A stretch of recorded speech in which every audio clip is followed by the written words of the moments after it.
আজকের যে পয়েন্টগুলো আমি বলছি মনোযোগ দিয়ে শুনলে তোমাদের ভবিষ্যতে অনেক উপকার হবে। আমরা কি বলি? শিক্ষা জাতির মেরুদণ্ড। কিন্তু আজকে আমি তোমাদের বলছি শিক্ষা জাতির মেরুদণ্ড নয়, সুশিক্ষায় জাতির মেরুদণ্ড। আসসালামু আলাইকুম। ভালো আছি সবাই? আলহামদুলিল্লাহ, আমিও ভালো আছি। নারায়ণগঞ্জ জেলার সোনারগাঁও উপজেলায় আইডিয়াল স্কুলে আজকে আসতে পেরেছি বলে শুকরিয়া আদায় করছি মহান আল্লাহ রাব্বুল আলামিনের কাছে, এবং তোমাদের সামনে দুই একটি কথা বলার সুযোগ করে দিয়েছে সেজন্য শুকরিয়া আদায় করি। আলহামদুলিল্লাহ। বেশ কিছুদিন যাবত সরকারি ছুটি হয়েছে, সেই ছুটি কাটিয়ে বর্তমানে আবার সবাই ক্লাস করছো। কেমন লাগছে? রমজান মাস এবং রমজান পরবর্তী ঈদ কেমন কেটেছে সবার? ভালো কেটেছে। এই স্কুলে যে পড়াশোনা করছো তোমাদের কেমন লাগছে? এই প্রতিষ্ঠান ভালো লাগছে। এখন আমরা জেনারেল লাইনে পড়াশোনা করি সবাই, তাই না?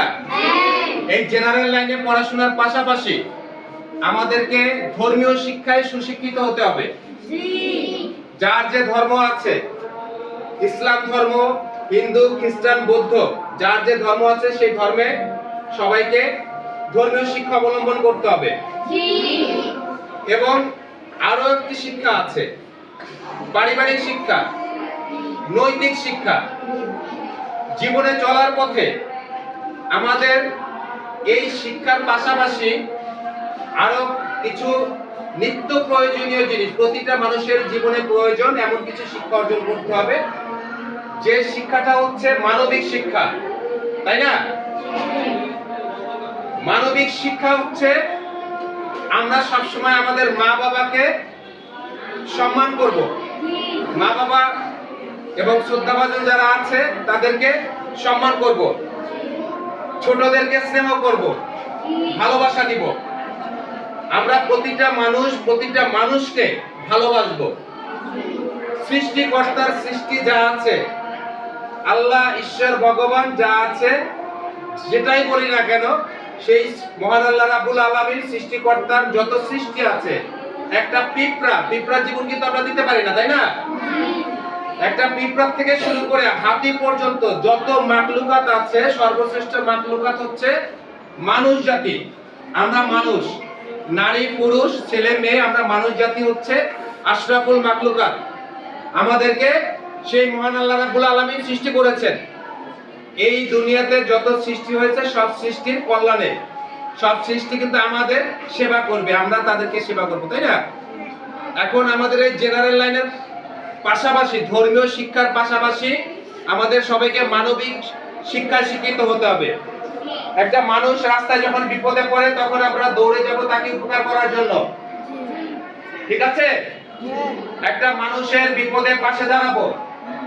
যখন কোথাও আগুন লাগে, দুর্ঘটনা হয়, ভূমিকম্প হয়, তখন আমরা মানুষকে উপকার করার চেষ্টা করব।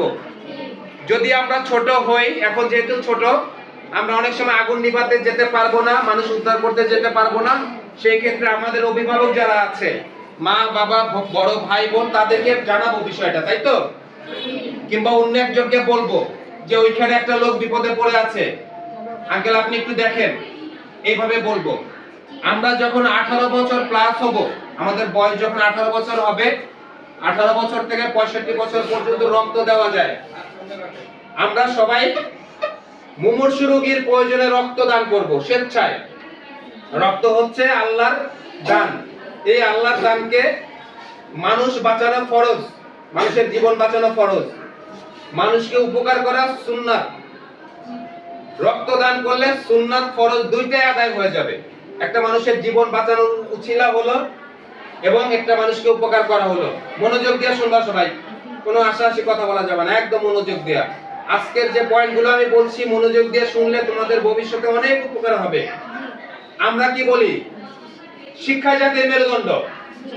কিন্তু আজকে আমি তোমাদের বলছি শিক্ষা জাতির মেরুদণ্ড নয়, সুশিক্ষায় জাতির মেরুদণ্ড, ঠিক আছে? সুশিক্ষা জাতির মেরুদণ্ড। শুধু বই পড়ে পরীক্ষায় রেজাল্ট ভালো করলে ফার্স্ট ডিভিশন পেলে কিন্তু শিক্ষা অর্জন করা যায় না। আমাদের বাংলাদেশে রাস্তায় অনেক পাগল, যাদেরকে পাগল বলা হয়, ভবঘুরে মানসিক ভারসাম্যহীন, মানসিক সমস্যা, পাগল বলা হয়, পাগলি বলা হয়। অনেকে পোশাক থাকে না শরীরে, পচা গলা জিনিস খায়, তাই না? এদেরকে পাগল বলে। এরা পাগল না, এরা হচ্ছে মানসিক ভারসাম্যহীন বলতে হবে ভদ্র ভাষায়। পাগল কোনো ভাষা না, পাগল হচ্ছে আমরা, আমি পাগল, তাই না? তাহলে সেই যে মানুষটি রাস্তায় পচা গলা জিনিস খাচ্ছে, অর্ধাঙ্গ অবস্থায় আছে, ছেঁড়া কাপড় পরছে, অসহায় অবস্থায় আছে, তার সন্তান ম্যাজিস্ট্রেট, তার সন্তান ইঞ্জিনিয়ার, তার সন্তান বড় কর্মকর্তা, সচিব, মন্ত্রী, মিনিস্টার, বড় রাজনীতিবিদ, অথচ দেখো তারা কিন্তু বিসিএস ক্যাডার, তারা অনেক বড় বড় শিক্ষায় শিক্ষিত অর্জন করছে, কিন্তু তাদের মা বাবা রাস্তায় পথে পথে পাগল হয়ে ঘুরছে, তাই না? তাহলে শিক্ষা অর্জন করে কিন্তু মানবিক হওয়া গেল না। মানবিক হতে হলে এই সমাজকে সুন্দর পরিবেশ করতে গেলে আমাদের মানবিক হতে হবে, সুশিক্ষায় শিক্ষিত হতে হবে। তোমরা আমাদের ভবিষ্যৎ, এই বাংলাদেশ গড়ার কারিগর হচ্ছ তোমরা।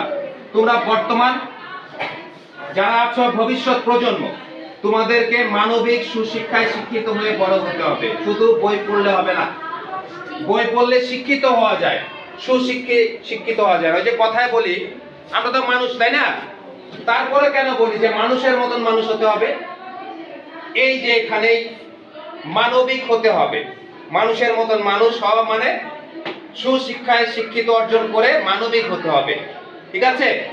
তো আজকে থেকে আমাদের সবাইকে মনে রাখতে হবে যে আমরা শুধু বই পাঠ্যপুস্তক পড়ে নয়, আমাদের মানবিক শিক্ষায় অর্জন করতে হবে। আমরা মা বাবার কথা শুনবো, শিক্ষকদের কথা শুনবো, পড়াশোনা ঠিক মতন করবো, বাজে আড্ডা দিব না, অলিতে গলিতে আড্ডা দিব না, অযথা বাজে কোনো ছেলেদের সাথে চলাফেরা করব না, ঠিক আছে?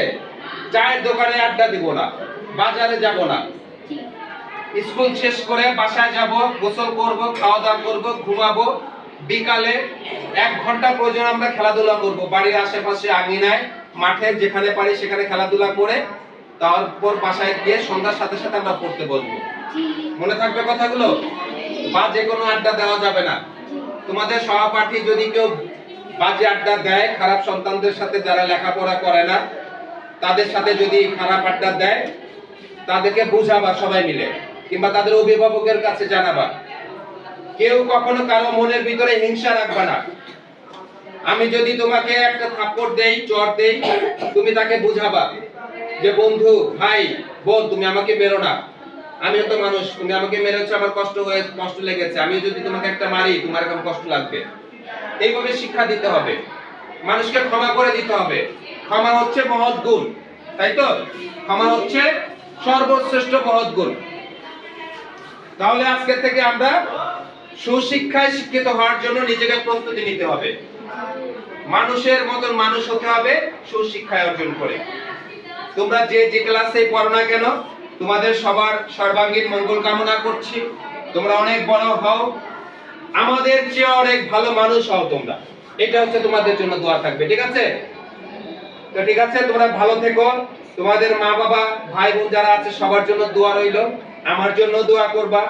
এবং এই স্কুল প্রতিষ্ঠানকে কিভাবে আরো সম্মানের সাথে সারা বাংলাদেশে প্রথম স্থান করা যায় সেটা তোমাদের লক্ষ্য করতে হবে। এই স্কুল বাংলাদেশে প্রথম হবে কি করলে?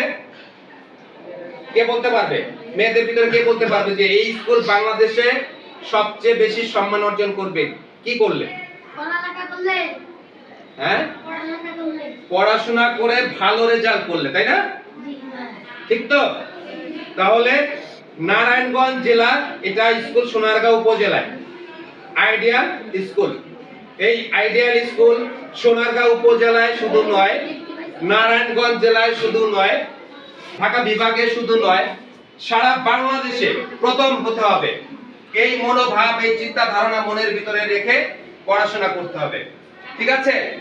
আজকে থেকে আমাদের অঙ্গীকার থাকবে সারা বাংলাদেশে আমি ফার্স্ট হব। অন্য কেউ যদি হতে পারে, কেন তুমি পারবে না? ঠিক না? আমাকে পারতে হবে। জি। আজকে যদি আমি ফেল করি, মন খারাপ করা যাবে না।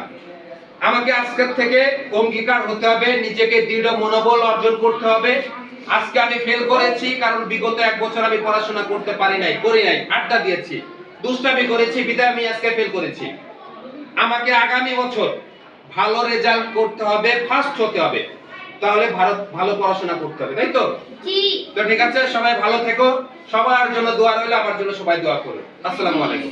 ওয়া আলাইকুম সালাম।